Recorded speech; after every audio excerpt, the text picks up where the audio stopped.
فأنا ناصح لإخواني بالصدع بالحق تبيض وجوههم. السكوت في مسألة الحزبية يضرها، فاصدع بما تؤمر وأعرض عن المشركين. سلامي على دماج ورجالها والشيخ يحيى ودار العلم يا سعد بانيها. بسم الله الرحمن الرحيم. الحمد لله والصلاة والسلام على رسول الله وعلى آله وصحبه ومن والاه. يا أيها الذين آمنوا اتقوا الله حق تقاته ولا تموتن إلا وأنتم مسلمون.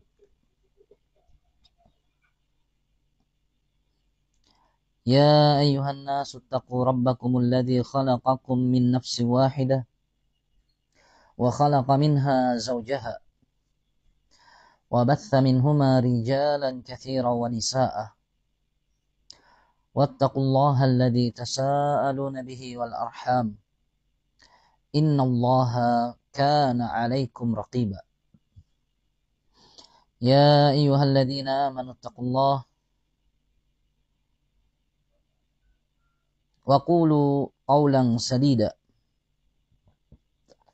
يصلح لكم أعمالكم ويغفر لكم ذنوبكم ومن يطع الله ورسوله فقد فاز فوزا عظيما.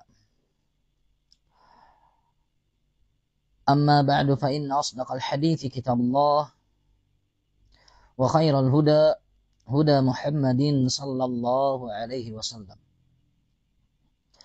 وشر الأمور محدثاتها وكل محدثة بدعة وكل بدعة ضلالة وكل ضلالة في النار أعاذنا الله وإياكن من النار ومن كل ما قرب إليها من قول وعمل.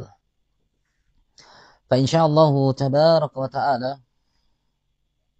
kita akan lanjutkan bacaan kita dari adab zifaf, adab-adab pernikahan. Karya tulis Asy-Syaikh Al-Muhaddits Diyar Syamiyah Muhammad Nasiruddin Al-Albani rahimahullah. Yang mana ini adalah di antara kitab yang sangatlah bernilai dan berharga. Di dalamnya terdapat banyak adab yang dibutuhkan oleh setiap pasangan suami istri. Baik dia adalah pengantin baru atau sudah melalui dan menjalani pernikahan dalam kurun waktu yang sudah lebih daripada itu. Sebagaimana itu adalah adab-adab yang juga dibutuhkan bagi sosok yang akan masuk jenjang pernikahan. Karena di dalamnya terdapat ilmu yang berkaitan dengan keagamaan seorang hamba, muamalah antara dia dan juga pasangannya, yang kesemua itu adalah perkara yang telah diatur dalam syariat Allah subhanahu wa ta'ala yang sempurna ini. Al-yawma akmaltu lakum dinakum wa atmamtu alaikum ni'mati wa raditu lakumul islam dina. Pada hari ini kusempurnakan untuk kalian kenikmatanku dan aku lengkapkan untuk kalian agamaku. Baik, aku sempurnakan untuk kalian agama dan aku lengkapkan untuk kalian kenikmatanku. Dan aku ridai untuk kalian Islam itu sebagai agama. Maka Allah Azza wa Jalla telah melengkapkan dan menyempurnakan agama. Tak ada satu bidang dan perkara pun yang dialami dan dilalui oleh seorang hamba, pria atau wanita, kecuali telah didapatkan sunnah dan adab pada perkara itu. Dan diantaranya adalah adab berumah tangga. Apa yang dilakukan oleh seorang pria kepada istrinya dan apa yang dilakukan oleh seorang istri kepada suaminya. Dan alhamdulillah kita telah mengambil 3 adab dari apa yang disebutkan oleh Asy-Syaikh Al-Albani rahimahullah. Adab yang pertama, mulatafatuz zawja indal bina'i biha. Melembuti dan merayu pasangan begitu akan berhubungan, mulai menjalankan kehidupan bersama. Yang kedua, wad'ul yad 'ala ra'si zawja wa du'a ilaha bil barakah. meletakkan tangan di kepala istri dan mendoakan keberkahan. Yang ketiga, as-salatuz zaujain ma'an. Salatuz zaujain ma'an. Salat suami istri bersama-sama. Nah, kemudian yang keempat, kata Syekh Al-Albani rahimahullah pada adab yang keempat dari adab az-zifaf, ma yaqulu hina yujami'uha. Apakah yang dia katakan saat akan menggaulinya. Nah, dan ini juga diantara perkara yang hendaknya diingat dan tidak dilupakan. Dan hendaknya pria dan juga wanita saling mengingatkan. Suami, istri saling mengingatkan untuk membaca apa yang disyariatkan sebelum mereka mulai proses bersenang-senang. Nah, kesenangan, kenikmatan itu hendaknya dimulai dan diawali dengan mengingat Allah Subhanahu wa ta'ala. Maka sebagaimana telah lalu, agama Allah itu sempurna. Bahkan kenikmatan, kesenangan pun di sana tetap kita harus mengingat Allah Subhanahu wa ta'ala dan menyebut namanya. Kata penulis, wa yambaghi ay yaqula hina ya'ti ahlahu. Sepantasnya untuk dia ucapkan begitu dia mendatangi istrinya. Asy-Syaikh Al-Albani, Asy-Syaikh Ibn Baz dan yang lainnya mengatakan bahwa dzikir yang akan disebutkan ini disebutkan oleh suami dan juga disebutkan oleh istri. Sama-sama menyebutkan dzikir ini. Tujuannya barakallahu fikum adalah agar terhindar dari gangguan setan. Setan yang merupakan musuh terbesar manusia. Inna syaitana lakum aduun fattakhiduhu aduwa. Sesungguhnya setan itu untuk kalian itu musuh, maka jadikanlah dia sebenar-benar musuh. Dan seorang muslim hendaknya tidak pernah lengah dari musuhnya. Karena setan ar-rajim ada di sekitar kita. Dan dia berusaha untuk ikut andil dalam semua kesenangan dan berusaha untuk merusak semua kebahagiaan yang dirasakan oleh seorang mukmin, dan dia tidak akan pernah merasa puas dan senang hingga dia menyerumuskan seorang mukmin ke dalam dosa. Oleh karena itu barakallahu fikum, adhkar, menyebut dzikir, menyebutkan doa sebelum melakukan apa-apa yang berkaitan dengan kegiatan adalah di antara perkara penting. Tabarrukan wasti'anatan billah, mencari berkah dan juga mencari pertolongan kepada Allah Subhanahu wa ta'ala. Apa yang seharusnya dibaca oleh seorang suami, seorang istri begitu akan melakukan hubungan yang Allah Azza wa Jalla telah halalkan bagi keduanya. Yambaghi ayyakula hina ya'ti ahlahu bismillahi, dengan menyebut nama Allah, yaitu isti'anatan, minta bantuan. Karena semua itu tidak akan terjadi kecuali dengan pertolongan Allah Subhanahu wa ta'ala. Bagaimanapun besar hasrat seorang pria, apabila tidak mendapatkan pertolongan dari Allah, maka dia tidak akan bisa melakukan sesuatu yang menyenangkan dirinya dan istrinya. Demikian juga seorang wanita, bagaimanapun yang ia inginkan, berusaha untuk menyenangkan suaminya, memuaskan hasrat birahi pasangannya, apabila dia tidak mendapatkan pertolongan dari Allah Subhanahu wa ta'ala, maka dia tidak mampu melayaninya. Di mana itu adalah di antara ibadah yang Allah Azza wa Jalla berikan pahala di dalamnya. Kata Nabi sallallahu alaihi wasallam, wa fi bud'i ahadikum shadaqah. Pada kemaluan salah satu di antara kalian terdapat sedekah. Qalu ya Rasulullah, ayati ahaduna syahwatahu fayakunu lahu fiha ajrun. Para sahabat bertanya-tanya, wahai Rasulullah, apakah salah satu di antara kami mendatangi, menyelesaikan syahwat birahinya akan mendapatkan pahala? Maka Nabi alaihi salatu wasallam mengatakan, ara'aita law wada'aha fil haram alaysa alaihi wizrun? Bagaimana kiranya apabila dia meletakkan syahwat birahinya itu pada perkara yang haram, bukankah dia akan berdosa? Kadzalika law wada'aha fil halal. Demikian pula halnya sekiranya dia meletakkan birahinya pada perkara yang halal, maka dia akan mendapatkan pahala. Nah, seorang suami, seorang wanita tidak akan mampu melayani pasangannya dengan baik, tidak akan bisa menjalankan apa yang Allah Azza wa Jalla syariatkan dengan baik, dan tidak akan mendapatkan pahala yang Allah Azza wa Jalla persiapkan kecuali dengan pertolongan dan taufik Allah Azza wa Jalla. Maka sepantasnya seorang untuk mengucapkan doa ini dengan memulai bismillah, dengan menyebut nama Allah. Allahumma jannibana syaitan, ya Allah jauhkanlah setan dari kami. Nah, jangan sampai setan datang mengganggu. Jangan sampai setan datang menghalang-halangi ataupun merusak kesenangan yang akan dilakukan oleh sepasang suami istri. Allahumma jannibana syaitan, ya Allah jauhkanlah dari kami setan. Wajannibis syaitana ma razaqtana, dan jauhkanlah setan pada apa yang kamu rezekikan kepada kami. Nah, hubungan itu adalah rezeki. Di mana barakallahu fikum, kebanyakan orang tidak mendapatkan rezeki yang halal seperti itu. Nah, itu adalah kenikmatan yang merupakan rezeki. Tapi barakallahu fikum, sebagian orang merasakan kenikmatan itu dengan cara yang haram. Dia membawa dosa dengan kesenangan yang sebentar. Bahkan dia merupakan orang yang terjatuh dalam ancaman yang keras. Yang mana barakallahu fikum itu terjadi dalam perzinahan atau liwat, homoseks atau semisalnya. Karena itu seorang hamba memulai dengan mengingat dan menyebut Allah Subhanahu wa taala. Wa jannibis syaitan ma razaqtana, dan jauhkanlah setan pada apa yang kamu rezekikan kepada kami.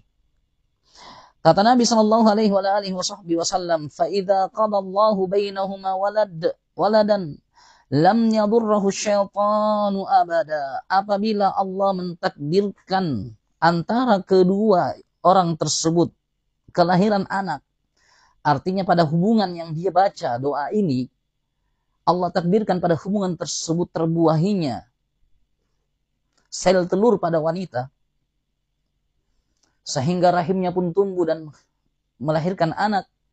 Lam yadurruhu syaitanu abada, maka setan tidak akan memudaratkan anak itu selama-lamanya. Subhanallah. Dan ini adalah diantara upaya terbaik bagi seorang ayah, seorang ibu untuk mendapatkan anak-anak salih, salihah.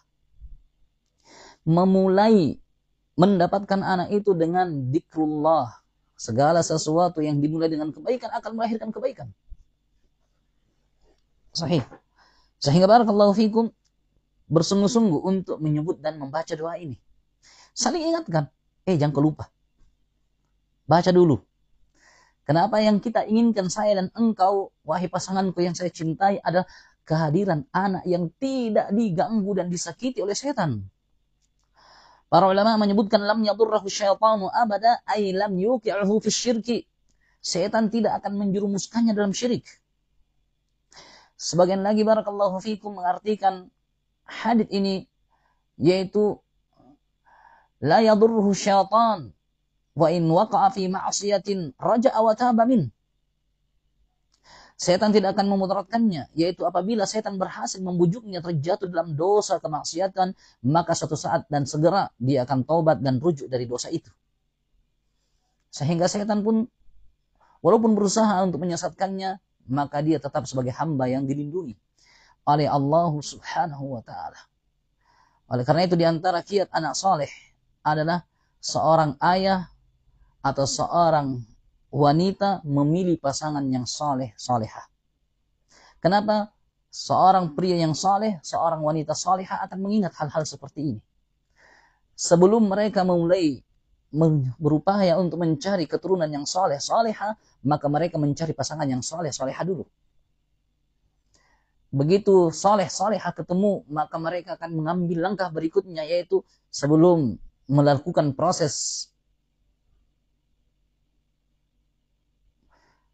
memunculkan wujud jiwa yang saleh, salihah, adalah membaca doa yang dianjurkan oleh Nabi sallallahu alaihi wa ala alihi wa sahbihi wasallam.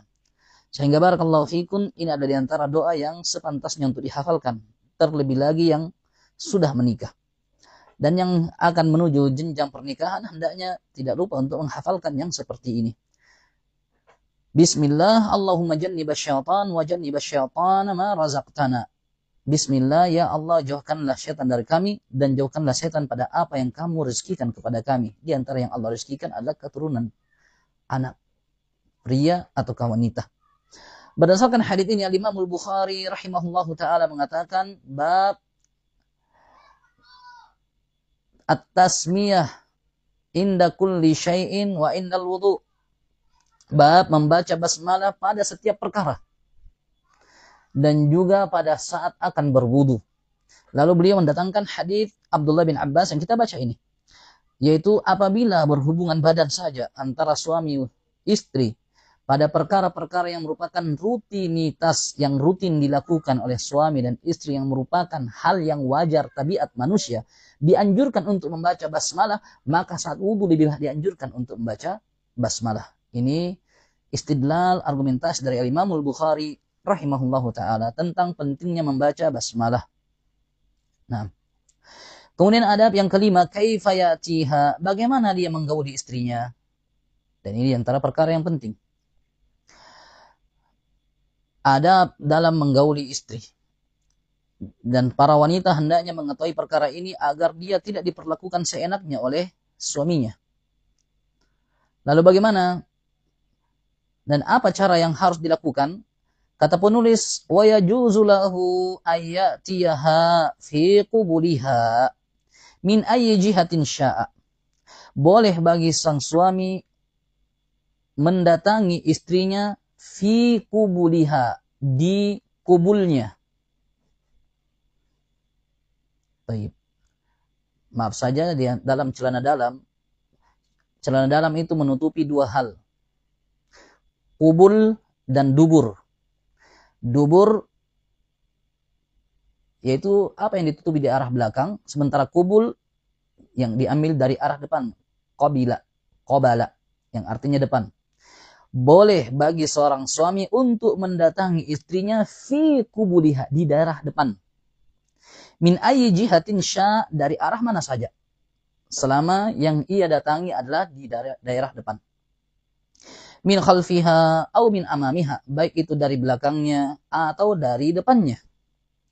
Liqaulillahi tabaraka wa ta'ala, nisa'ukum harthul lakum fa'tu harthakum anna syi'tum.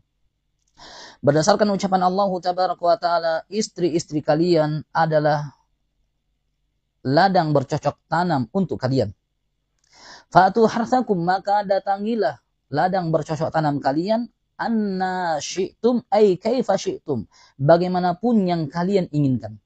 Nah, muqabilatan wa mudbiratan, baik wanita atau ladang kalian itu dari depan berhadap-hadapan, atau mudbiratan, dia membelakangi. Wa fi dzalika ahadits aktafi bitsnaini minha, dan dalam hal ini terdapat beberapa hadis dan saya cukupkan penyebutan 2 dari hadis-hadis tersebut. Nah, ayat ini adalah pegangan yang sangat mendasar dalam hubungan suami istri. Maksud saya bersenggema bahwasanya Allah Azza wa Jalla menginginkan atau membolehkan bagi seorang pria menggauli istrinya dari arah mana saja yang suaminya inginkan.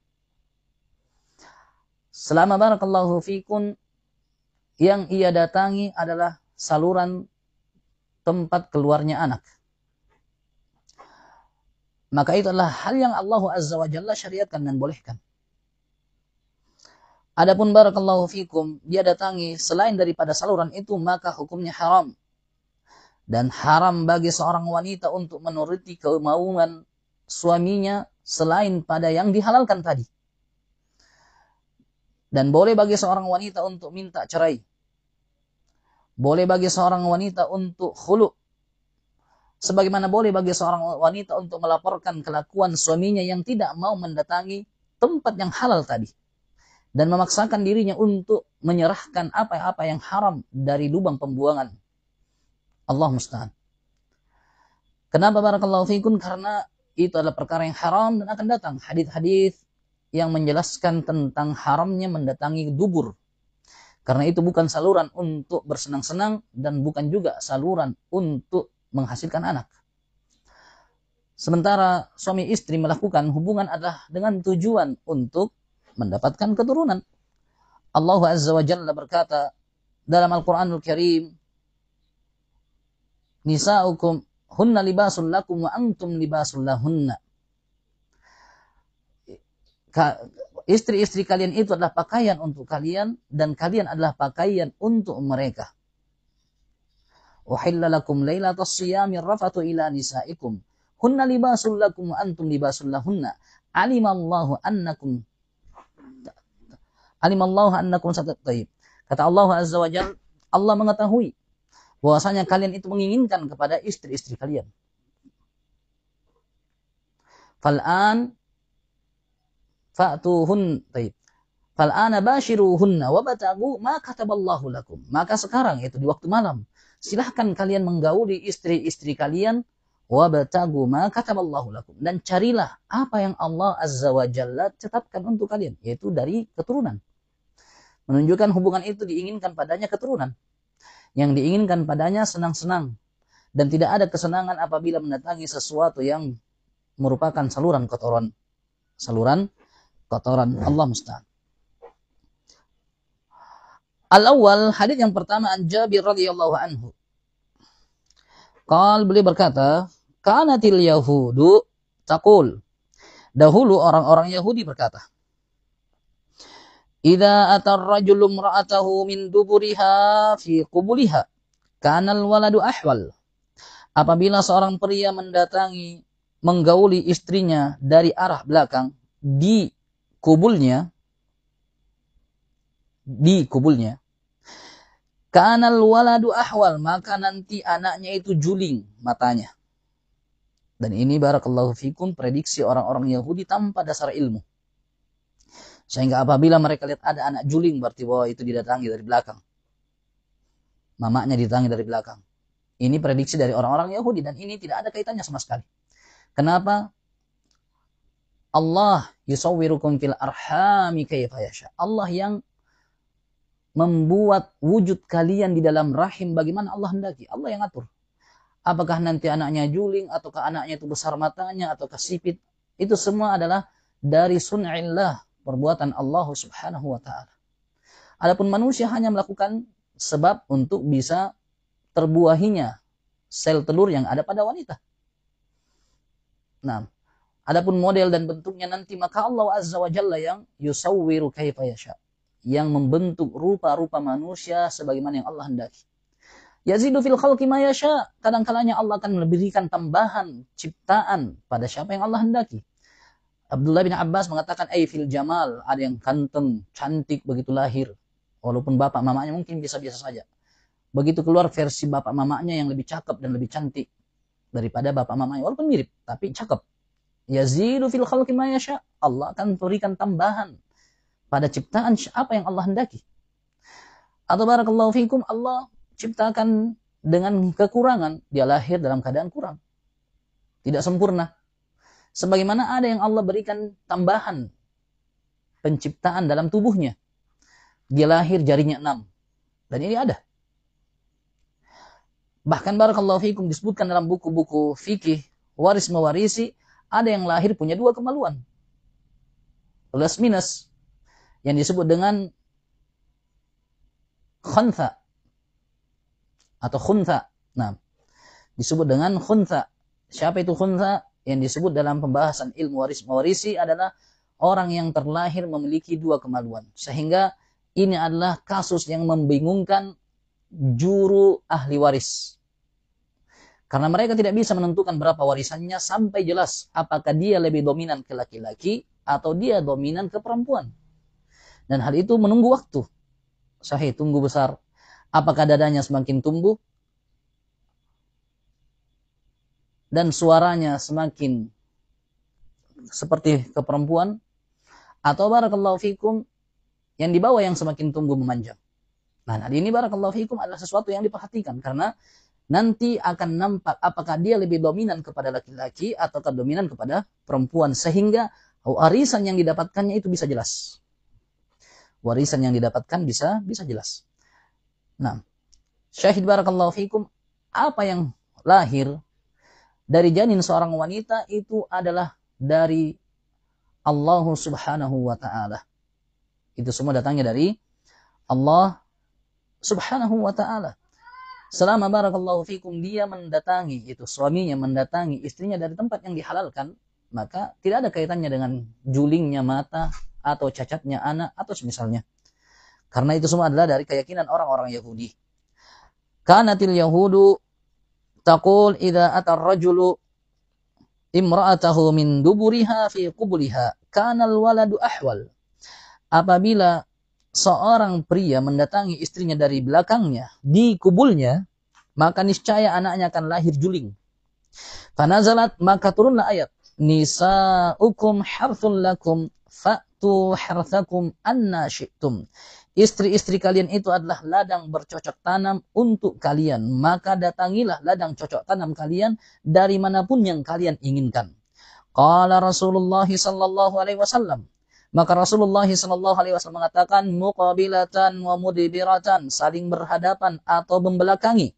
Idza kana dzalika fil farji, apabila hubungan tersebut berlangsung di al-farj, di kemaluan. Farj, kemaluan wanita dikatakan farj. Diambil dari kalimat faraja yufarriju tafrijan, yang artinya melebar meluas. Kemaluan wanita dikatakan farj dikarenakan dia akan melebar dan meluas begitu akan melahirkan, agar anaknya bisa keluar. Ats-tsani, hadits yang kedua, An Ibnu Abbas radhiyallahu anhu. Dari Abdullah bin Abbas radhiyallahu anhu, qala, beliau berkata, kana hadzal hayyu minal ansar wa hum ahlu wathan. Dahulu di sini ada sekampung dari kalangan orang-orang Ansar, mereka ini adalah ahlu wathan, para penyembah berhala. Ma'hadal hayy min Yahud, hidup bersama dengan satu perkampungan dari orang-orang Yahudi. Wahum ahlu kitab, sementara orang-orang Yahudi adalah ahlu kitab. Wa kanu yarawna lahum fadlan 'alaihim fil ilmi, dan dahulu orang-orang Ansar ini yang merupakan para penyembah berhala beranggapan bahwasanya orang-orang Yahudi memiliki keutamaan yang melebihi mereka dari sisi ilmu. Fakanu yaqataduna bikatsirin min fi'lihim, sehingga orang-orang Ansar ini pun meniru, mengikuti kebanyakan perbuatan-perbuatan orang-orang Yahudi. Wa kana min amri ahlil kitabi alla ya'tun nisa illa ala harfin. Perhatikan tulisannya, la ya'tun nisa ila ala harfin. Kalimat ila, huruf jarnya itu salah. Sebagaimana dalam buku aslinya yang benar illa istitsna, bukan huruf jar. Dan dahulu di antara perkaranya ahlul kitab itu, mereka tidak menggauli para wanita kecuali dengan satu cara saja. Hanya satu gaya, dari depan saja. Wadzalika astar ma takunu lil mar'ah, dan hal ini bagi mereka lebih sopan, lebih tertutup bagi seorang wanita.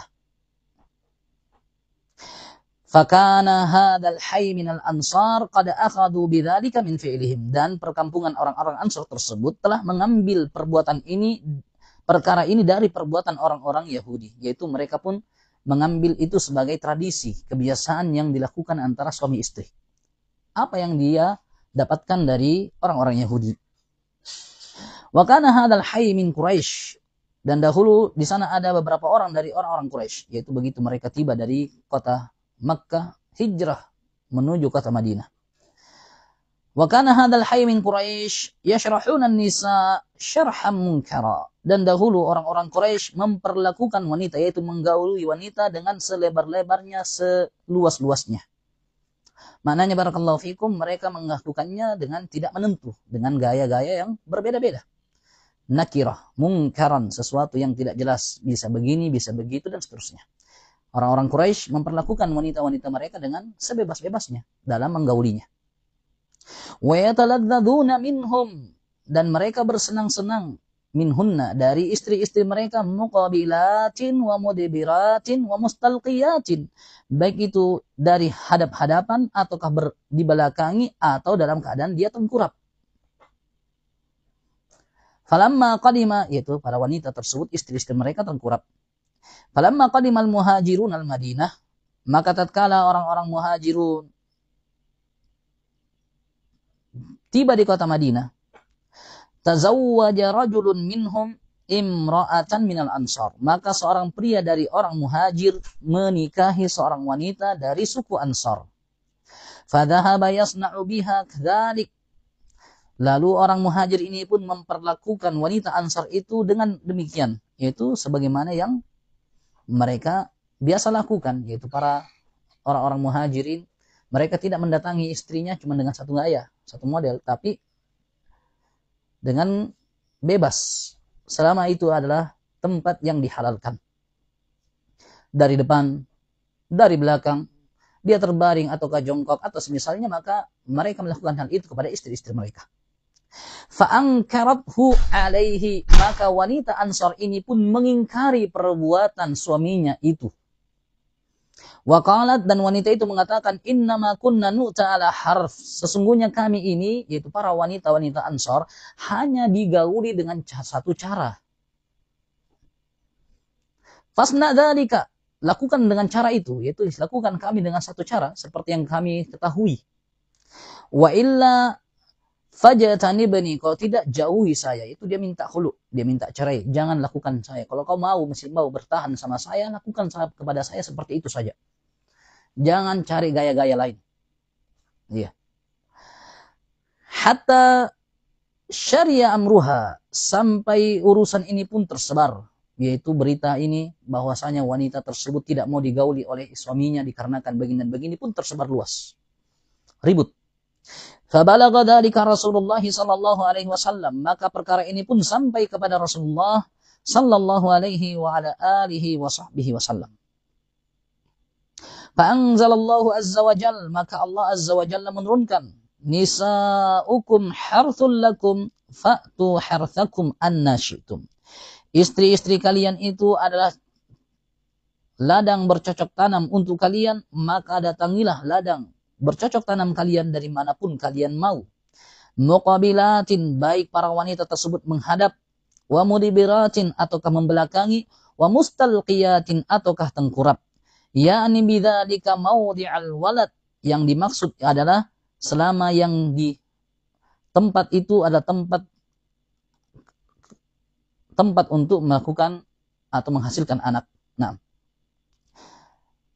ini barakallahu fikum dua hadits yang disebutkan bahwa seorang wanita boleh digauli dari arah manapun, dari samping, depan, belakang, dalam keadaan dia duduk ataukah jongkok atau semisalnya, selama yang digauli adalah tempat yang dihalalkan.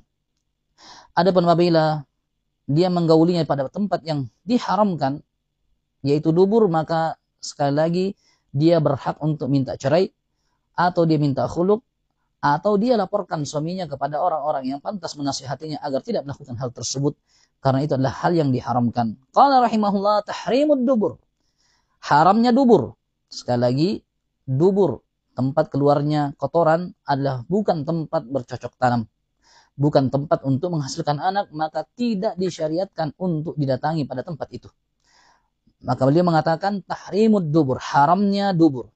Bagaimanapun nafsu birahi, keinginan sang suami apabila yang ia inginkan adalah tempat yang tidak dihalalkan, maka sang wanita tidak boleh menyerahkan hal itu kepadanya.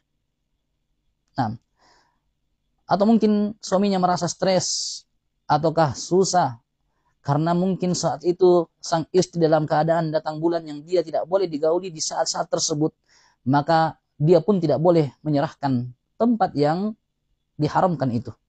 Nah, dan hendaknya dia bertakwa kepada Allah sebagaimana dia perintahkan, dan dia ingatkan suaminya untuk bertakwa kepada Allah Subhanahu wa taala dan tidak melakukan perkara yang diharamkan, yaitu menggaulinya dari dubur. Wa yahrimu alaihi ayatiha fi dubriha, dan haram bagi sang suami untuk mendatangi istrinya di duburnya. Limafhumil ayatis sabiqah, berdasarkan apa yang dipahami dari ayat-ayat yang telah lalu. Nisaukum harthul lakum fa'tu harthakum anna syi'tum. Istri-istri kalian adalah ladang bercocok tanam untuk kalian, maka datangilah ladang bercocok tanam kalian dari manapun kalian inginkan.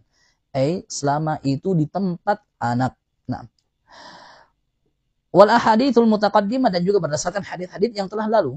Wa fihi ada haditsun ukhra, dan dalam pembahasan ini terdapat hadis-hadis yang lain, dan insyaallah hadis-hadis tentang haramnya mendatangi dubur kita akan ambil pada pertemuan berikutnya. Naktafi. Subhanallah.